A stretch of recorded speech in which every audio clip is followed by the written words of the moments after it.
بھئی جن سے ہم پیدا ہے وہ ہمارا نسب ہے جو ہم سے پیدا ہے، اور جن سے ہمارا تعلق اور رشتہ ہے وہ سسرال ہے، وہ بھی ایک رشتہ ہے، کیونکہ داماد پر ساس عمر بھر کے لیے حرام ہے، جیسے ماں حرام ہے،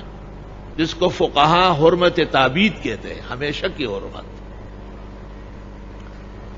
اس لیے محتاط علماء نے لکھا کہ اگر داماد بھی جوان ہے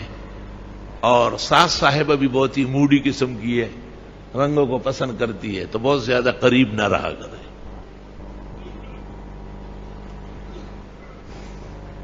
اور یہ صرف یہاں نہیں، آگے بھی لکھا ہے فتح القدیر شرح ہدایہ میں کہ جو لڑکے باہر کی باتیں گھر میں بتاتے ہیں ان سے گھر کی بہنیں پردہ کریں، ان کی عزت پر ہاتھ ڈال سکتا ہے۔ حدیث میں ہے گزشتہ نبوتوں کی جو برکات باقی ہے اور تعلیمات باقی ہے، ان میں یہ بھی ہے کہ اذا لم تستحی فاصنع ما شئت، جب حیا ختم ہو گئی آپ کی تو جو چاہو کرتے پھرو، کون روکے گا؟ حیا خلق یبعث المرء علی ارتکاب المحمود ویمنعہ عن ارتکاب المذموم،